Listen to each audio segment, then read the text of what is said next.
नमस्कार, आप देख रहे हैं न्यूज इंडिया। आपके साथ मैं हूं अभिषेक। संसद देश का संवैधानिक मंदिर है। संसद के दोनों सदनों में देश के चुने हुए शख्सियत आते हैं, जिससे देश के लोगों को बहुत ज्यादा उम्मीद होती है। यहां पर देश के लिए कानून बनता है। लेकिन आजकल संसद में जो कुछ हो रहा है, उससे ऐसा लगता है कि पक्ष हो या विपक्ष, संवैधानिक मर्यादा से ज्यादा पार्टी स्तर पर सोच रहे हैं। उन्हें देश की फिक्र कम है। ऐसा बजट सत्र में देखने को मिल रहा है। दरअसल बजट सत्र में दलीय स्तर पर खाई बढ़ती नजर आ रही है। बजट सत्र में वार पलटवार और आरोप प्रत्यारोप का दौर देखने को मिल रहा है। बजट आवंटन को लेकर सरकार निशाने पर है। इस बीच संसदीय कार्य मंत्री किरेन रिजिजू ने विपक्ष पर करारा हमला बोला।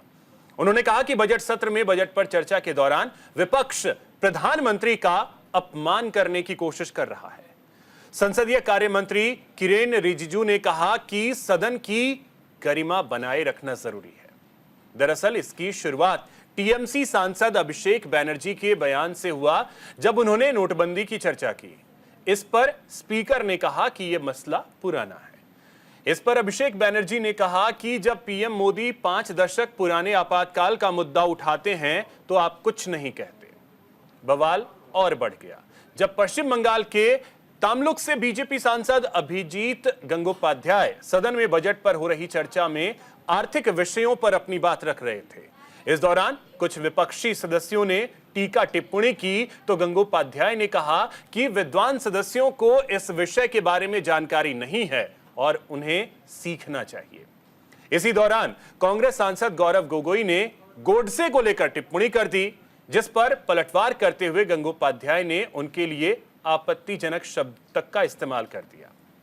इसका विपक्षी सदस्यों ने विरोध किया। रक्षा मंत्री राजनाथ सिंह ने सदन में दोनों पक्षों को संसदीय भाषा की मर्यादा रखने की नसीहत दी। उन्होंने कहा कि असंसदीय भाषा का प्रयोग करने से बचना चाहिए। दोनों पक्षों के भाषणों की जांच होनी चाहिए और मर्यादा का पालन करना चाहिए। ऐसे में लगता यही है कि माननीय संवैधानिक मर्यादा को भूल गए।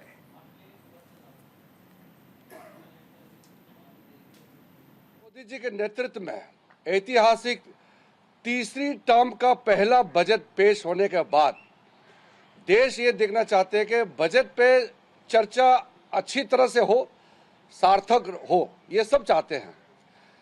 कल ऑपोजिशन पार्टी के कुछ मेंबर, खास करके कुछ दल के नेताओं ने जिस तरीके से बजट के समय में टिप्पणी की और जैसे भाषण दिया, मैं उसको सबसे पहले तो खंडन करना चाहता हूं कि बजट सेशन का गरिमा को नीचे गिरा करके इन्होंने सदन का अपमान भी किया है। कल विपक्ष के लोग ने बजट के बारे में कुछ नहीं कहा, सिर्फ राजनीति की है। 2 चीजें विपक्ष के लोगों ने किया है कल। पहला तो देश का जनादेश, जनता का जनादेश को अपमान किया है और प्रधानमंत्री जी को गाली देने का काम विपक्ष के लोगों ने किया है।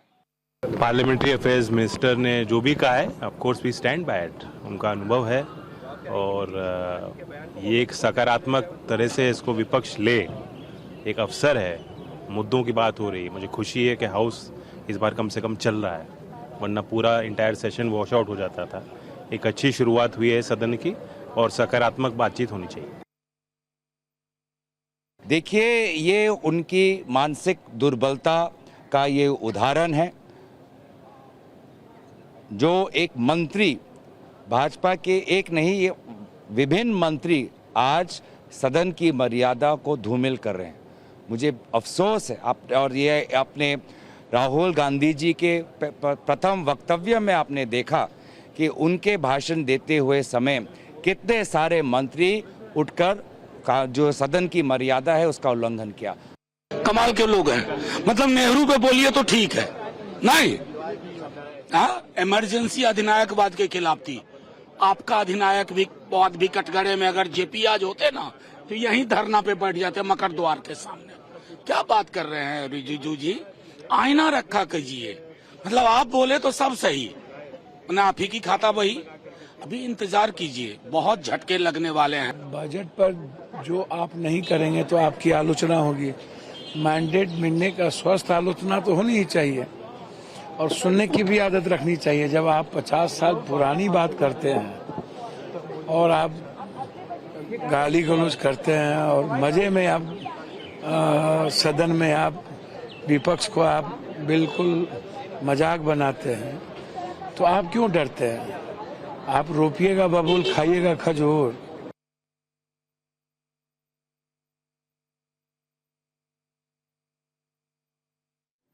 तो चलिए आज इसी पे चर्चा करेंगे कि आखिर हमारे माननीय संसद के अंदर भी गरिमा क्या भूल रहे हैं। हमारे साथ एक बड़ा गेस्ट पैनल होगा।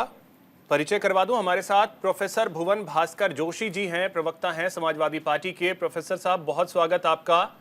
एके मिश्रा जी हमारे साथ हैं, राजनीतिक विश्लेषक हैं। एके मिश्रा जी बहुत स्वागत आपका। और भी मेहमान हमारे साथ जुड़ेंगे, उसके बाद चर्चा आगे बढ़ाएंगे। सबसे पहले आपसे शुरुआत करते हैं भुवन जी, ये हुआ क्या है माननीयों को जो संसद के अंदर भी भाषा की गरिमा नहीं रख पाते? देखिए अभिषेक जी, हमारा ये मानना है जो ये हमारा देश है ये हमारा एक परिवार भी है, और जो परिवार का जो मुखिया होता है उसी को देश फॉलो करने का काम करता है। हमारे घर में भी आ जाइए, घर में जो हमारे जो पिता होते हैं या दादा होते हैं वो घर मुखिया होते हैं और हम उन्हीं के आदर्शों पर चलते हैं, उन्हीं की भाषा का प्रयोग करते हैं। लेकिन जब परिवार का मुखिया ही इस तरह के शब्दों का प्रयोग करे, जर्सी गाय, 500 करोड़ की गर्लफ्रेंड, कांग्रेस की विधवा, दीदी हो दीदी, और जब संसद में एक उनका सांसद हमारे जब परिवार का मुखिया वहां बैठे और एक अल्पसंख्यक समाज के व्यक्ति को किस तरह, वो शब्द चैनल में बोलना भी नहीं चाहता, वो किस तरह की भाषा का प्रयोग करा गया और मुखिया के होते हुए करा गया, उस पर कोई कार्रवाई तो नहीं करी गई लेकिन उसको प्रमोशन जरूर किया गया। ये देश ने देखने का काम करा है।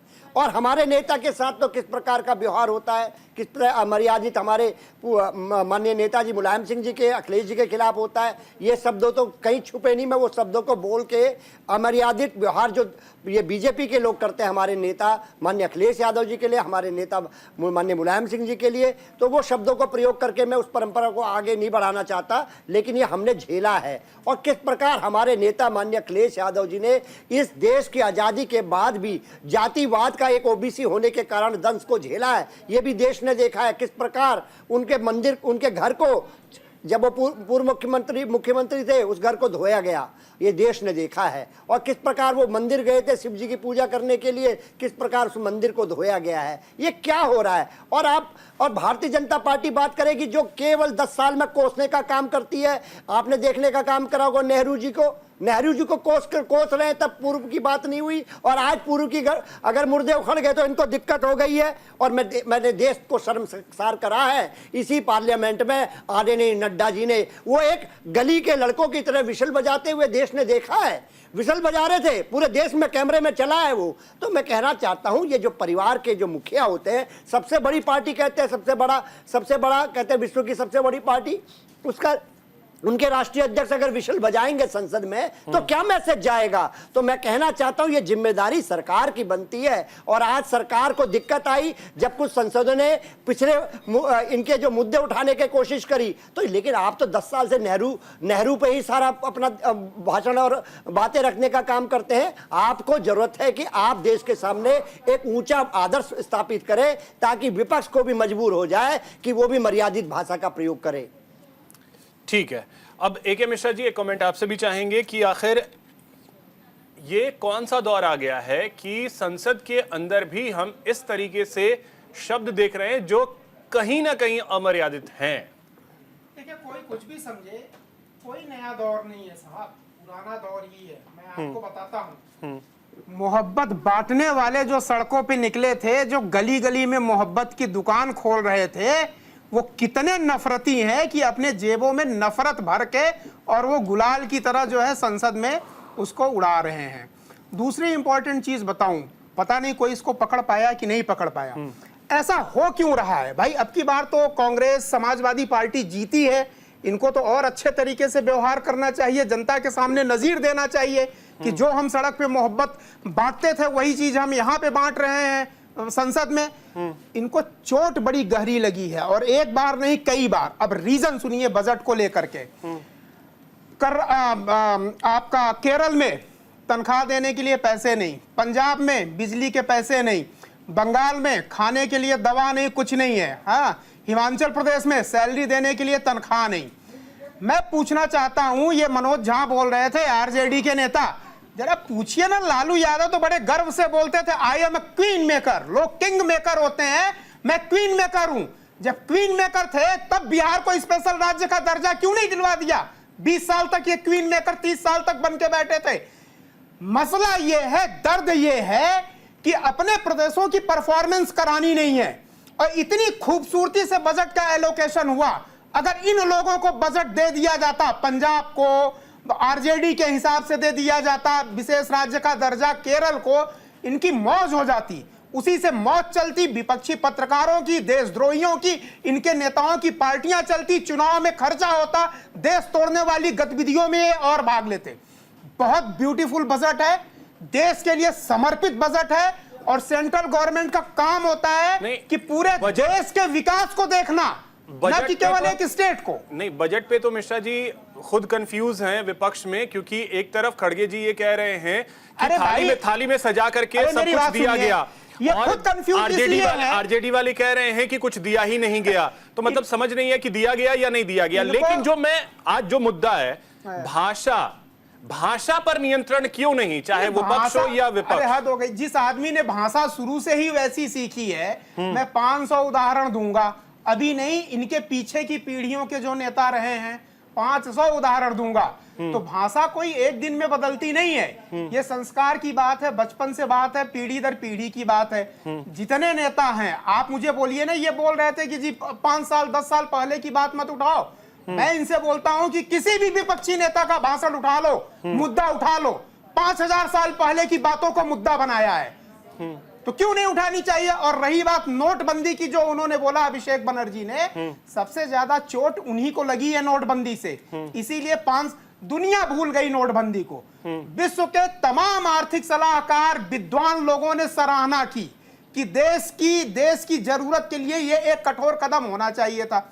लेकिन दर्द की टीस अभी भी वो साइटिका हो गया है, जो दबाने से भी नहीं ठीक होता, पता ही नहीं चलता दर्द कहां हो रहा है, लेकिन अंदर अंदर हो रहा है।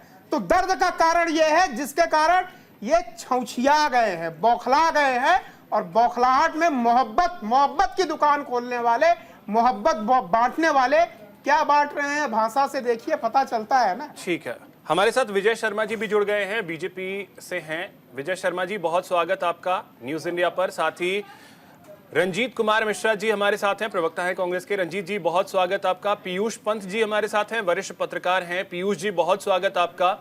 अब आपके पास विजय शर्मा जी आ रहे हैं। ये चल क्या रहा है सर? जिम्मेदारी बहुत बड़ी होती है सरकार के कंधों पर कि तरीके से संसद में कार्यवाही चले। कार्यवाही क्या चलेगी? यहां तो लग रहा है कि एक दूसरे के जान लेने के उतारू हैं, ऐसे शब्दों का प्रयोग किया जा रहा है। अभिषेक जी, देखिए, जब पहली बार मोदी जी लोकसभा के लिए चुने गए थे तो आपने देखा होगा किस तरह से उन्होंने नतमस्तक होके, क्योंकि ये हमारे देश का लोकतंत्र का मंदिर है, इसका हमेशा हर कोई भी मेंबर है, किसी भी पार्टी से, दलगत राजनीति से ऊपर उठ के हमें सम्मान करना चाहिए। संसद में बैठ के असंसदीय भाषा का प्रयोग नहीं करना चाहिए। तो आपने देखा होगा जोशी जी हमारे बड़े वरिष्ठ हैं और बड़े विद्वान आदमी हैं, लेकिन इनको मैं कुछ बताना चाहता हूं। देखिए जोशी जी, आप गलत पार्टी का बचाव कर रहे हो। ये वो कांग्रेस पार्टी है जिसने परंपरा, देखिए सुनिए, जिसने परंपरा ये डाली कि आप कहो तो मैं आपको फुटेज भेज देता हूं। सोनिया जी ऐसे इशारा करती है, वेल में आइए और यहाँ अराजकता फैलाइए। राहुल गांधी जी ऐसे इशारा करते हैं, आइए वेल में। और दूसरा मैं बताना चाहता हूँ, मैं टीवी चैनल पे नहीं बोलना चाहता, लेकिन मैं कह देता हूं कि आंख मारना हमारे यहाँ कितना बुरा काम माना जाता है। किस तरह से टिपटिपाते हुए पूरे देश ने देखा था राहुल गांधी जी को। और ये कहते हैं सभ्यता की बात, मौत के सौदागर टुकड़े टुकड़े होंगे, कुत्ते की मौत मरेगा। तो किस तरह के निजी हमले ना हुए हैं, नीच क्या क्या शब्द पर्सनली अटैक नहीं किए गए हैं, तो मैं ये बताना चाहता तो हूं विजय जी उन्होंने किया तो अब आप भी करेंगे। जी देखिए, मैंने ये नहीं कहा कि हम किसी तरह का बदला ले रहे हैं। हाँ। मैं ये कह रहा हूं कि कर कौन रहा है। मैंने तो ये बताया कि संसद के अंदर शुरुआत कौन कर रहा है, कर कौन रहा है। आप अरे हमारा मतलब शुरुआत किसी ने किया तो खत्म हम करेंगे ऐसा थोड़ा ही है। गंगोपाध्याय जी जिस तरीके से बोल रहे हैं वो आपको लगता है कि सही है? देखिए, गलत बात का कोई भी, चाहे कितने भी वरिष्ठ कोई हो या कोई जूनियर हो या सामान्य कार्यकर्ता हो, गलत बात का ना आप कर सकते हो, ना मैं कर सकता हूँ, ना कोई पार्टी कर सकती है, ना देश का कोई नागरिक कर सकता है। कोई किसी गलत बात से कोई सहमत नहीं हो सकता।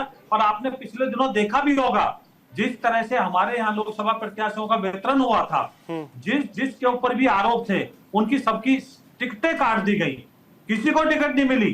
तो ये हमने एक नजीर पेश की, बजाय इसके कि हमने समझा दिया, बुझा दिया, नहीं ऐसा नहीं करना चाहिए। हमने तो उनको मतलब आईना दिखाया सारी पार्टियों का, भाई आप इस तरह से कर सकते हो, ये परंपरा डाल सकते हो।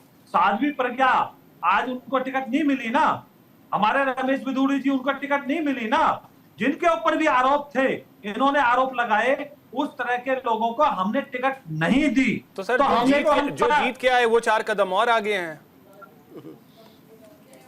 जी मैं आपकी बात सुन नहीं पाया। जो जीत के आए वो तो और 2 कदम आगे बढ़ रहे हैं। नहीं देखिए, मैंने आपको पहले ही बताया, कोई भी गलत भाषा का प्रयोग करेगा, वो संसद में लोकतंत्र का जो मंदिर है, तो किसी तरह से कोई भी उसका बचाव नहीं कर सकता। लेकिन आपने इसको एक पिक एंड चूज की तरह मत देखो। आप प्रवोक कौन करता है, किस तरह से वेद में आज मतलब प्रवोक अगर कोई कर रहा है तो हम प्रवोक हो जाएंगे। ठीक है, रंजीत जी आपके पास आ रहे हैं, प्रवोक आप लोग क्यों कर रहे हैं? देखिए अभिषेक जी, अभी मैं राजनीतिक विश्लेषक महोदय को सुन रहा था, वो बात कर रहे थे मर्यादित भाषा पर, और सबसे अधिक अमर्यादित भाषा का प्रयोग कर रहे थे कि विपक्ष के नेताओं के लिए और पत्रकारों के लिए वो देशद्रोही शब्द का प्रयोग कर रहे थे, और यहाँ पर वो भाषा की मर्यादा पर आपसे बात कर रहे हैं। तो ये तो बड़ी विडंबना है। देखिए एक बात, यही स्थिति संसद के अंदर है अभिषेक जी। माननीय प्रधानमंत्री जी से लेकर और उनके नेताओं तक किन किन भाषाओं का प्रयोग पिछले 10 वर्ष में किया है, ये पूरी देश की जनता ने देखा है और सुना है। 2-2 घंटे तक प्रधानमंत्री जी भाषण देते हैं और भारत के पूर्व यशस्वी प्रधानमंत्री पंडित जवाहरलाल नेहरू को अपशब्द कहने से प्रारंभ करते हैं, और अभी के नेता प्रतिपक्ष आदरणीय श्री राहुल गांधी जी तक वो अपशब्द कहते हैं। उस समय तो बड़ा अच्छा लगता है इन लोगों को, लेकिन अगर कोई विपक्ष के तरफ से कोई बात हो तो वो नागबार गुजरती है। अरे भाई, दोहरा मापदंड क्यों रखते हो? अगर बिधूरी साहब ने, जो दिल्ली के सांसद थे, उन्होंने संसद के अंदर अपशब्द किया, क्यों नहीं उनके खिलाफ कोई कानूनी कार्रवाई इन लोगों ने की? उनको तो बढ़ावा दिया। और दूसरे के बारे में बात करेंगे कि दूसरे अपशब्द कहते हैं। अभिषेक जी, अगर अपशब्दों की बात हो ना, तो माननीय प्रधानमंत्री जी के अपशब्दों को अगर संग्रहित कर दिया जाए, जो उन्होंने कांग्रेस के नेताओं के खिलाफ बोले हैं या विपक्ष के नेताओं के खिलाफ बोले, तो एक पूरा पुस्तक तैयार हो जाएगा। तो इनको तो नैतिक अधिकार नहीं है इस तरह के विषय पर बात करने के लिए। दूसरी बात अभिषेक जी, कि जब ये पंडित नेहरू से लेकर इंदिरा जी हो, राजीव जी हो, सबके नीतियों पर बात करते हैं और उनको गाली गलौज की भाषा में बात करते हैं, और अगर नोटबंदी की चर्चा हो गई तो इनको इतना दर्द हो रहा है जो अभी अभी हुआ है। तो जो अभी इनके कार्यकाल में घटित हुआ उस पर विपक्ष बात न करे, लेकिन वो 70 साल 75 साल का जुमलेबाजी संसद के अंदर करे, ये इनको बहुत उचित लगता है। ये एक बात मैं आपको कहना चाहता हूं कि ये जो भारतीय जनता पार्टी का रवैया है, ये बौखलाहट को दर्शाता है, और उनको लगता है कि अब चूंकि चुनाव में लोगों ने नकारना शुरू कर दिया, अभी उपचुनाव हुए, उत्तराखंड से पूरी तरह से बाहर हो गए, हिमाचल में लगभग बाहर हो गए, तो इनको लगता है कि देश की जनता ने अब इनको समझ लिया है, इनके उस प्रकार के जुमलेबाजी को समझ लिया है, जिसमें न ये बेरोजगारों के लिए काम करेंगे, न किसानों के लिए करेंगे, न महिलाओं के लिए करेंगे, और जब करने की बात आएगी तो बड़े पीयूष जी, अब एक कमेंट आपका भी चाहेंगे कि जो मर्यादा एक दौर था, आप याद करें अगर 90s का, कि किस तरीके से आप आलोचना को भी स्वीकार किया जाता था। आज के डेट में परिस्थितियां ऐसा लग रहा है कि बिल्कुल विपरीत हो गई हैं। और ये आज से नहीं है, आप अगर देखेंगे तो पिछले 10-12 साल का इतिहास इस तरीके का रहा है, जो कि 2014 के चुनाव से पहले शुरू हुआ था। मौत का सौदागर और ये सारे बयान वहीं से आने शुरू हुए, उसके बाद आज हम देख रहे हैं कि ये बयान कहां तक पहुंच रहे हैं। तो क्या हमारे माननीय वाकई में जो शब्दों की मर्यादा है उसे अब ताक पर रख चुके हैं? देखिए अभिषेक जी, दरअसल जो लोकतांत्रिक परंपराएं हैं, जो थोड़ा आवाज तेज करवाइए। पीसीआर की टीम प्लीज ऑडियो थोड़ा सा बढ़ा देंगे। जो लोकतांत्रिक मर्यादाएं होनी चाहिए, जो संसदीय मर्यादाएं होनी चाहिए, उसका जो एक स्थान होना चाहिए, वो आज तो जो राजनीतिक पार्टियां हैं और उनके जो नेता हैं, उनको जो है कि अब वो ये भूल चुके हैं। इसके हम देख रहे हैं क्षरण की स्थिति देख रहे हैं। और सबसे बड़ी बात है कि जो पार्टी के नेतृत्व है, वो भी मैं उसको दोषी मानता हूँ।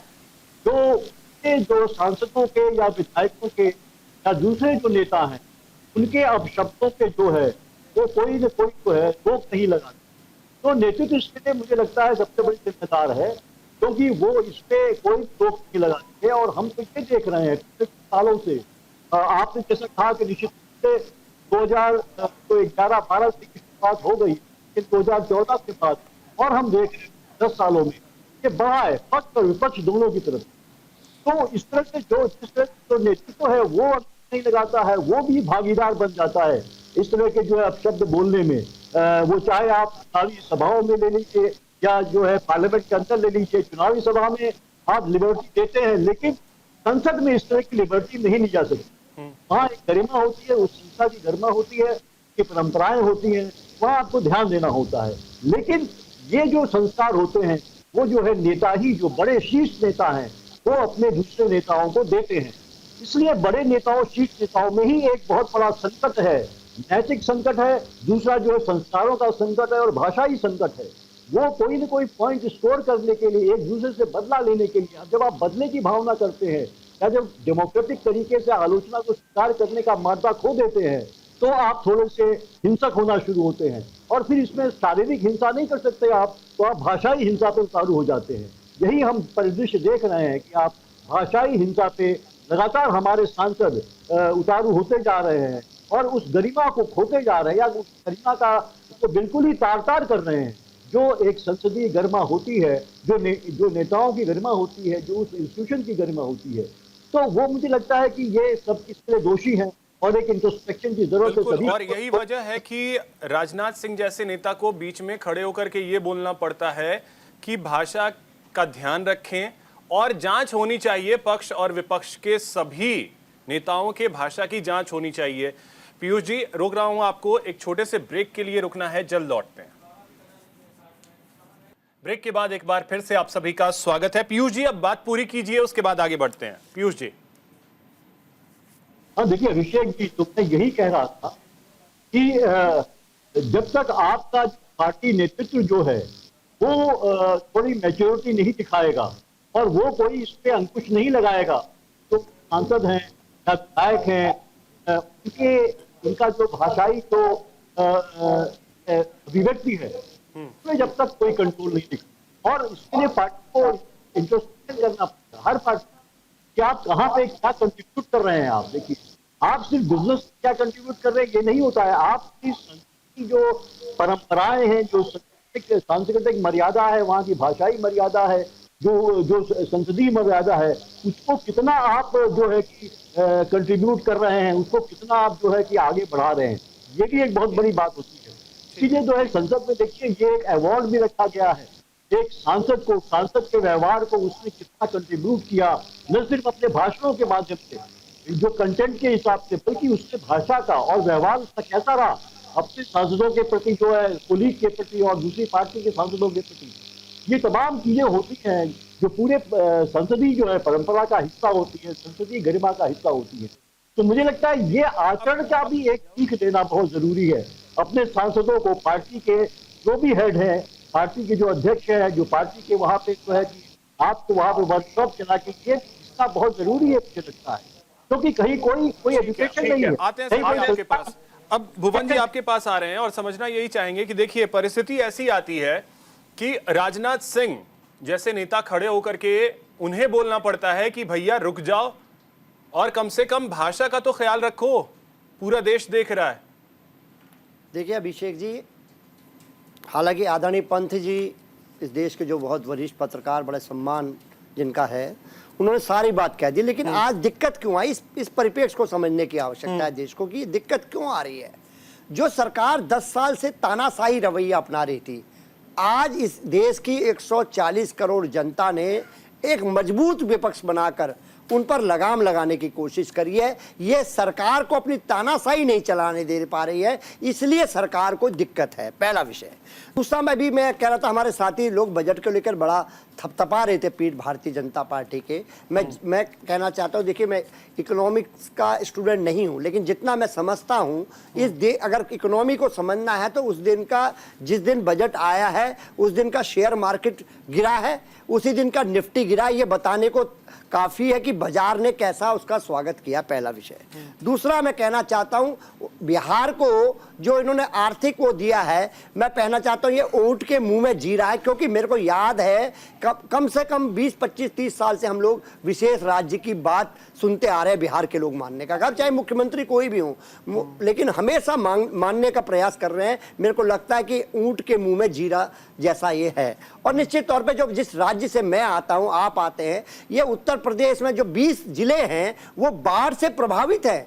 क्या सरकार को उस राज्य की उपेक्षा ठीक है? और उस राज्य से वो छोड़िए, उस राज्य से प्रधानमंत्री जी आते हैं, इस देश के तीसरे सबसे बड़े नेता माननीय अखिलेश यादव जी उससे आते हैं, और माननीय सेकंड नंबर के नेता, यानी कि एक पहले नंबर के नेता देश के अगर प्रधानमंत्री को राहुल गांधी जी को मान लिया जाए, अखिलेश यादव जी को तीसरे नंबर, तो तीनों नेता जो टॉप है उत्तर प्रदेश देने वाले के साथ जितना सौतेला व्यवहार कोई सरकार ने करा है, उस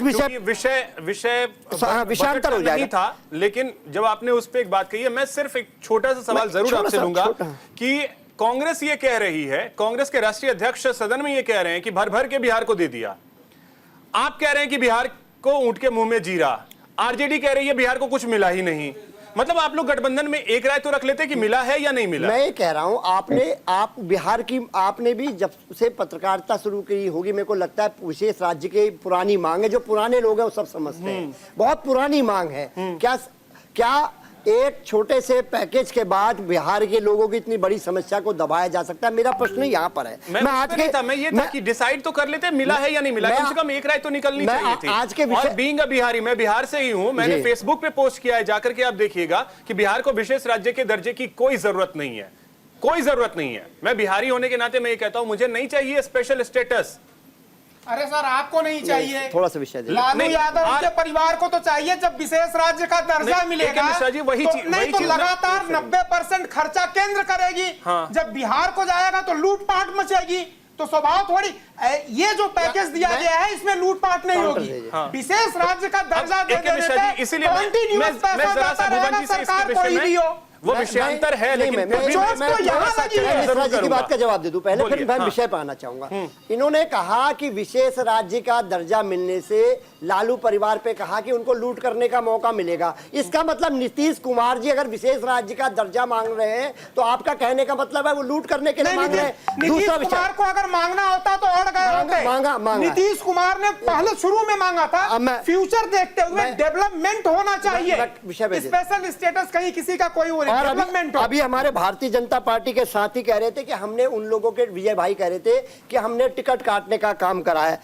याद है हमें जब विधुड़ी जी ने गलत भाषा का प्रयोग करा था, आपने उनको प्रभारी बना के सम्मानित करने का काम करा था। देश भूला नहीं है विजय भाई, और मेरा याददाश्त भी ठीक ठाक चल रहा है महादेव की कृपा से। और मैं आपको याद दिलाना चाहता हूं, आपने टोनी का टिकट काटा था, हालांकि वो जनता की अदालत में गए तो समाजवादी पार्टी और हमारे इंडिया गठबंधन ने उनको हरा दिया, लेकिन क्या आपने उनका टिकट काटा? क्या किसानों पर 8-10 जो सत्ता की हनक में उनके बेटे ने चलाई तो उनका टिकट नहीं काटा था? मैं आपको याद दिला रहा हूं केवल विजय भाई, इतना मैं कहना चाहता हूं। आज जो देश की स्थिति है वो देश की स्थिति है कि सरकार का जो तानाशाह का जो रवैया है उस पे जो अंकुश लगा है, सरकार उससे घबराई हुई है। और जो तानाशाही की इनकी आदत है सड़क से लेकर सदन तक, उस पे आज कठोर इस 140 करोड़ की महान जनता ने लगाम भाई, मैं वही कह रहा हूं कि अगर आपको मजबूत करके जनता ने भेजा है, लेकिन इस शब्द की मर्यादा क्यों भूल रहे हैं? तो आप सरकार की, उनके योजनाओं की आलोचना आप मर्यादा में रह करके भी कर सकते हैं। मेरी बात सुनिए, देखिए मैं आपको बताऊं मुद्दा क्या है।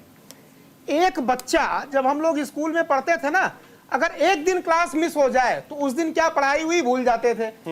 10 साल तक संसद का या संसद रूपी क्लास का जो हेडमास्टर रहे हैं नरेंद्र मोदी, 10 साल तक इन्होंने सारे लोगों को क्लास के बाहर रखा। तो वो मर्यादा, शब्द, शब्दावली, पार्लियामेंट्री वर्ड, लेक्सिकॉन कुछ पता ही नहीं है। अब इनको सीखते सीखते टाइम लगेगी, फिर से क्लास इनको लेना पड़ेगा। मैं तो बोलूंगा इनकी क्लास लगवाइए कि पार्लियामेंट्री वर्ड्स क्या होते हैं, बिहेवियर क्या होते हैं।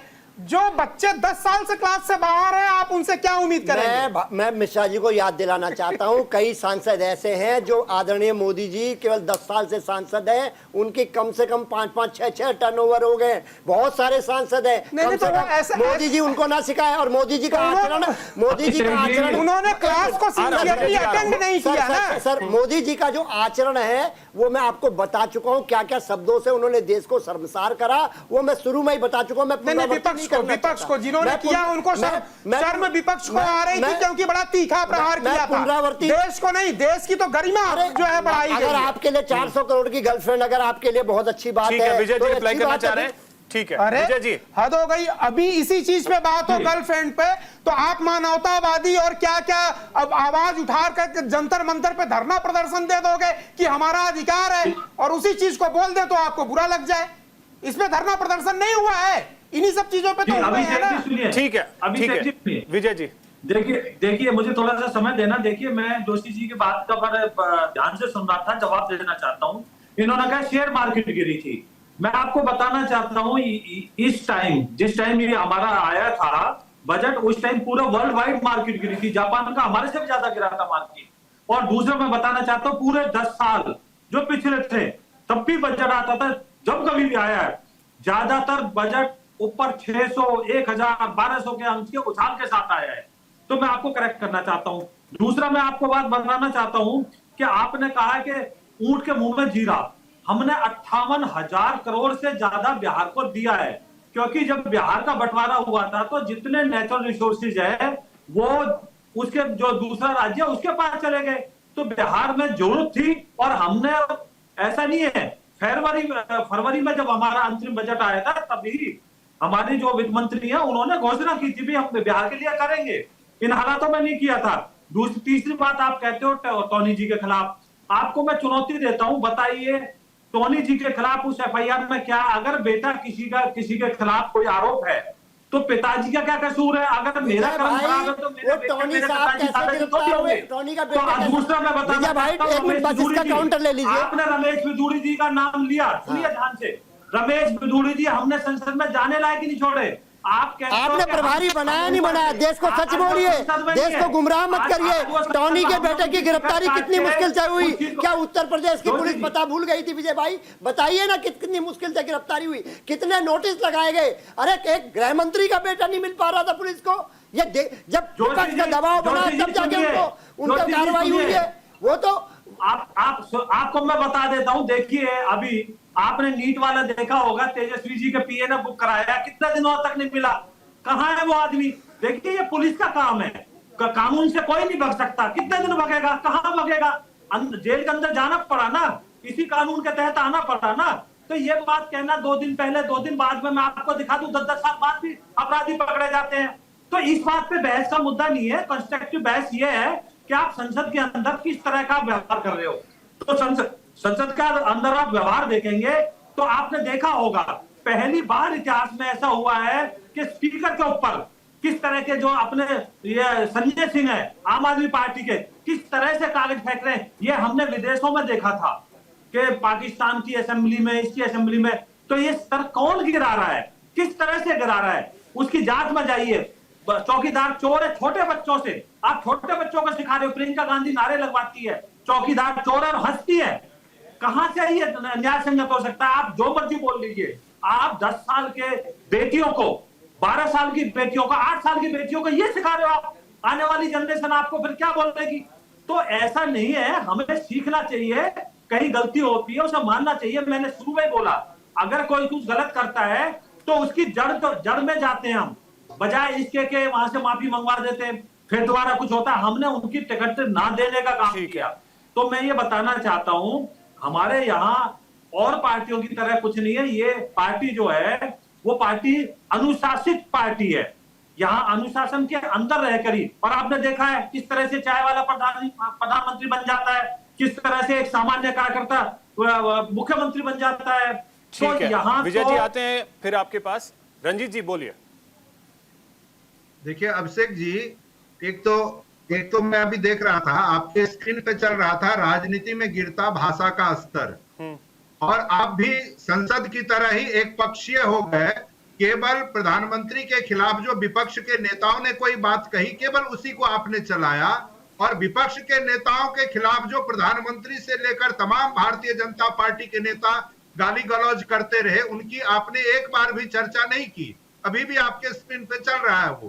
तो मुझे लगता है कि आपको भी एक पक्षीय नहीं होना चाहिए, आपको सभी के प्रति बराबर होना चाहिए। एक तो ये बात। दूसरी बात आपको मैं बताता हूं कि अभी ए.के. मिश्रा जी कह रहे थे कि जिनको संसदीय परंपराओं का ज्ञान नहीं। अरे भाई, माननीय नरेंद्र मोदी जी तो अभी तीसरी बार चुनकर आए हैं। कांग्रेस के तो कई सदस्य भूल गए। मैंने ये बोला 10 साल संसद से बाहर रहे हैं तो वो भूल गए। जो संसद के हेडमास्टर थे मोदी जी, उन्होंने 10 साल बाहर रखा तो भूल गए। अच्छा मिश्रा जी वेट बोलिए। इस तरह का देखिए, आप जिस तरह का राजनीतिक विश्लेषण करते हैं ना, वो खुद बता देता है कि आप कर क्या रहे हैं स्क्रीन पे। अच्छा। दूसरी बात देखिए, एक बात समझिए कि यहाँ पे कांग्रेस के ऐसे सांसद हैं जो 8-8 बार लोकसभा में चुनकर आ चुके हैं, 7 बार, 6 बार, 5 बार। उनके लिए जिस तरह की भाषा का प्रयोग ए.के. मिश्रा कर रहे हैं, मुझे लगता है वो खुद सबसे अमर्यादित अनपार्लियामेंट्री वर्ड बोला सर? आपको कुछ भाषा और शब्दों का मतलब पता है? कौन सा अनपार्लियामेंट्री वर्ड मैंने बोला है, मुझे बताइए। केवल आपको पता, आप यहाँ स्क्रीन पे नहीं, मुझे लग रहा है आपको नहीं पता है, इसलिए मुझे बोलना पड़ रहा है। मेरे तर्क किसी के फेवर या किसी के अगेंस्ट में हो सकते हैं।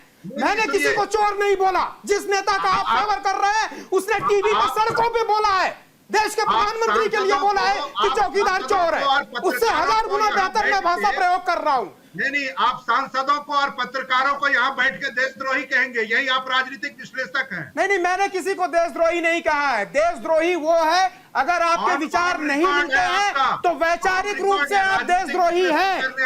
देश के खिलाफ अगर आपके विचार हैं तो आप वैचारिक रूप से देशद्रोही भी कई रूप के होते हैं।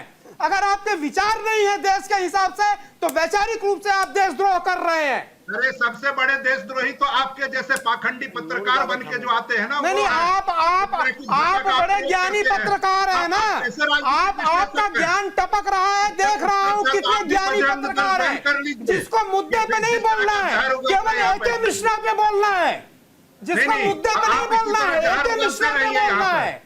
मुद्दे का ज्ञान जीरो और पत्रकार बन के बैठे हैं। ए.के. मिश्रा के बारे में पूरा, और कांग्रेस के प्रवक्ता राहुल गांधी अपने पार्टी के बारे में नहीं पता, ए.के. मिश्रा के बारे में पूरा ज्ञान है। मिश्रा जी सर्च करके रखा है। मिश्रा जी रुक जाइए प्लीज। के बारे में और पत्रकारों के बारे में ऐसी व्यक्तिगत टिप्पणियां मत किया करें। मिश्रा जी व्यक्तिगत टिप्पणी मत किया करें सर। बोलिए, आप अपनी पार्टी के बारे में बोलिए, अच्छा बोलिए, बुरा बोलिए। देशद्रोही शब्द का प्रयोग करें और लोग सुनता रहे, इसी तरह का राजनीतिक विश्लेषण है आपका। अरे जब आप ऐसे बोलेंगे भारत तेरे टुकड़े होंगे, कोई बोलेगा इस तरह के नारे, कोने से ऐसी आवाज आएगी। एक सेकंड मिश्रा जी प्लीज अभी मैं बताना चाहता हूँ। विजय जी रुक जाइए प्लीज, बात उनको पूरी करने दीजिए। विजय जी प्लीज 5 सेकंड का। नहीं, विजय जी प्लीज मैं आपको समय दूंगा। आपको बड़े सम्मान के साथ मैं सम्मान के साथ बताना चाहता हूं। आप मुझे बताइए कन्हैया कुमार के खिलाफ क्या आरोप है? इंशाअल्लाह टुकड़े होंगे, देश के टुकड़े करने की बातें करते हो, वो आपकी पार्टी का उम्मीदवार बनते हैं। प्लीज विजय जी और क्या गलत बोल दिया? रंजीत जी बोलिए, बताइए आप मुझे। टुकड़े गैंग को आप टिकट देने का काम विजय जी मुझे बताइए जेएनयू में राहुल गांधी जी क्या करने गए थे? जी और विजय जी प्लीज सर, शर्मिंदा है, विजय जी जिंदा है, आप मुझे बताइए। विजय जी प्लीज रुक जाइए। रंजीत जी बोलिए। अभिषेक जी, अभी इन्होंने बिहार को विशेष राज्य के दर्जे की बात उठाई। मैं आपको बताऊं कि 11,500 करोड़ का इन्होंने नदी प्रबंधन पे, जल प्रबंधन के बारे में बात कही कि वो दिया। मैं आपको बताता हूं कि मैं भी बिहार का रहने वाला हूं। कोसी नदी की विभीषिका 2008 में आई थी और उसके बाद एक बधवा आयोग का गठन किया गया था एनडी अलायंस के द्वारा। ये जो वहां पर जदयू और बीजेपी की सरकार चलाते हैं, उस एनडी अलायंस के द्वारा वहां पे एक बधवा आयोग का गठन किया गया था और उसमें तमाम राजनेता और उनके प्रशासनिक अधिकारी दोषी पाए गए थे, ऐसी खबर चली। आज तक इन्होंने न तो विधानसभा के पटल पर न पब्लिक डोमेन में उस रिपोर्ट को रखा है। आज मैं आपके मंच से भी ये मांग करता हूं कि आखिर किनको ये बचाने में लगे हैं। बधवा आयोग की रिपोर्ट को ये टेबल करें, विधानसभा में भी करें और विधानसभा के बाहर भी करें। और दूसरी बात, रंजीत जी, इतना विषयांतर विषय पे वापस आ जाए। अभिषेक जी, दूसरी बात देखिए, कोसी नदी की एक समस्या रही है सिल्ट की। सर, इन लोगों ने कोसी की 19 समस्या साल का लगभग समाधान, शासन में, कोसी की समस्या का समाधान इतना आसान नहीं है, ठीक है। उसके और लिए कोसी की प्रयास- समस्या का समाधान निकालने की कोशिश ना तो कांग्रेस ने की, ना आरजेडी की सरकार ने की, ना जेडीयू बीजेपी की सरकार ने की। सच्चाई ये है। आप भी सरकार में थे 90 से पहले, आपने भी नहीं निकाला। 90 के बाद लालू यादव आए, उन्होंने भी नहीं निकाला और आज भी नहीं निकला। ये बड़ी सच्चाई है। कोसी को कोसी पे ही छोड़ दीजिए, वो राम भरोसे है। ये बड़ी सच्चाई है, कड़वी होगी लेकिन सच्चाई है। अब वापस आइए सब्जेक्ट पे, जो चर्चा का विषय है उसमें आपने जो कहा कि सर्टिफिकेट जो बांटने की आदत है उसको भी छोड़ दीजिए, शायद ज्यादा बेहतर होगा। आप बीजेपी से लड़िए ना सर, आप लोग पत्रकारों से लड़ना शुरू कर देते हैं, ये दिक्कत है। देखिए अभिषेक जी, एक बात मैं आपकी बात को लेकिन पूरी कर दूं कि पिछले 19 साल में 17 साल वहां बीजेपी और जदयू की सरकार है और आज भी दोष दे रहे हैं कांग्रेस को। खैर देखिए, एक बात फिर यही दिक्कत है सर, मैंने दोष किसको दिया? मैंने दोष दिया कांग्रेस को भी, जेडीयू की जो अभी सरकार है, बीजेपी की जो अभी सरकार है, और जो आरजेडी की 90 से 2005 तक की सरकार थी। 90 से पहले आप भी थे। कोसी की समस्या आज 2 दिन की नहीं है सर। एक बात और भी समझिए कि 2008 में यह कहा गया था कि यह मैन मेड डिजास्टर है, लोगों के द्वारा यह डिजास्टर लाया गया था, उस पे आयोग बना। क्यों नहीं उसकी खबर आज तक उसकी चर्चा किसी दिन बड़े लेवल पे कर लेंगे सर। आज जब मर्यादा की है और संसद के अंदर की बात है, वहां पे कर लेते हैं। विजय जी, मैं पीयूष जी के पास जाऊंगा, उसके बाद आपके पास आता हूं। 5 सेकंड का मेरा ले लीजिए, 5 सेकंड में। रंजीत जी, मैं आपको क्लियर करना चाहता हूं, पहले तो आप अपनी पार्टी का जो है रुख साफ करते हैं। आपकी पार्टी संसद के बाहर बोलती है, संसद के अंदर बोलती है कि 2 प्रदेशों को दे दिया। अभी आप कहते हो कि वहां कुछ नहीं किया गया, तो ये हो चुका है विजय जी, वो मैं पहले बोल चुका हूं कि वो तो खुद कंफ्यूज है। अब पीयूष जी आपके पास आ रहे हैं। शब्दों की मर्यादा अगर गिरने की बात की जाए तो ये आज कोई ऐसा नहीं है कि शुरुआत जहां तक हम देखते हैं मौत का सौदागर है, शुरुआत वहीं से हुई, फिर चौकीदार चोर, बाकी चीजें, और उसके बाद जैसा विजय जी ने कहा कि प्रोवोक हुआ, उसके बाद चीजें हुई। देखिए, निश्चित देखिए इसके दोनों ही पक्ष हैं, लेकिन कौन सा शब्द देखिए आजकल हो क्या रहा है कि हम बहुत होते चले जाते, कोई किस संदर्भ में कोई शब्द कहा जाता है तो भी नहीं हम ध्यान रखते या रखा। हम मौत का कॉन्सेप्ट किस संदर्भ में कहा जाता है, तो जो पुलवामा का मामला था, जो आज तो जिस तरह से जो है वो तमाम देखे और इस तरह से तो है कि पूरे शहीद हुए थे, इसको जाके एयरपोर्ट से पहले तमाम और और जो रफेल का मामला आया था तो है कि ये ठीक नहीं है, कहीं तो है इसमें कुछ गड़बड़ी, क्योंकि वहां सारी बैठी है, तो उन संदर्भ में को लेके बहुत जी आपके ऑडियो में कुछ समस्या आ रही है, उसको दुरुस्त करते हैं फिर आते हैं। कुछ ऑडियो में समस्या आ रही है, तब तक मैं भुवन जी आपके पास आ रहा हूं। Closing comment. अभिषेक जी, मेरी एक बात ले लीजिए, आप मुझे बताइए, देश के प्रधानमंत्री अगर भाषण करते हैं, वहां बोलते हैं संसद में 2.5 घंटे, और राहुल गांधी इशारा करते हैं वेल मारने के लिए, तो आप उम्मीद करते हो कि संसद ठीक ठाक चलेगी? और राज्यसभा में आप नारेबाजी चलाना तो है सर, संसद ठीक से कैसे चले भुवन जी, संसद कैसे ठीक से चलेगा? जिम्मेदार आ रहा हूं विजय जी, आ रहा हूं, सबकी जिम्मेदारी है। देखिए, आप देश की तीसरी बड़ी पार्टी बन गए हैं, अब तो जिम्मेदारी आपके कंधों पर भी है। तीसरी बड़ी पार्टी हैं आप। अभिषेक जी, संसद कैसे चले ये सरकार की जिम्मेदारी होती है, पहला विषय है। और मैंने कहा, जहां से मैंने शुरुआत करी थी वहीं से बताना चाहता हूं, इस हमारे परिवार, अगर देश को हम अपना परिवार मानते हैं तो इस देश के जो मुखिया हैं, माननीय प्रधानमंत्री, उनका आचरण को सबसे पहले देशवासी, सांसद, कोई भी हो, फॉलो करने का काम करता है। सबसे पहले माननीय प्रधानमंत्री जी को अपनी भाषा को संयमित करना पड़ेगा। एक उम्रदार भी व्यक्ति हैं वो, इसलिए भी मैं बोलना चाहता हूं क्योंकि वो सीनियर हैं, उम्रदार हैं, तो उनको कम से कम देश के सामने और अपने विपक्षी साथियों के साथ इस तरह का व्यवहार करना चाहिए, इस तरह के शब्दों प्रयोग करना चाहिए कि निश्चित तौर पे उनसे प्रेरणा ले सके। ठीक है विजय जी, कैसे चलेगा संसद? जी देखिए, जोशी जी का मैं बात का जवाब देना चाहता हूँ। संसद के अंदर भी हमने देखा है कि प्रधानमंत्री जी के भाषण में किस तरह से उनका गला घोटा गया। वो देश के प्रधानमंत्री हैं, आप कहां मुखिया मानते हो उनको? और वही प्रधानमंत्री हैं जो समाजवादी पार्टी के सुप्रीमो मुलायम सिंह को सबसे बड़ा वो देते हैं, सम्मान देते हैं। कांग्रेस पार्टी के भी देते हैं, कांग्रेस पार्टी के नेताओं को, जो नेता थे सरदार पटेल, आप बताइए मुझे। भाई, माननीय मुलायम सिंह जी का योगदान है इस देश के रक्षा मंत्री के रूप में, मुख्यमंत्री के रूप में आपने कोई एहसान नहीं करा है उनको देकर।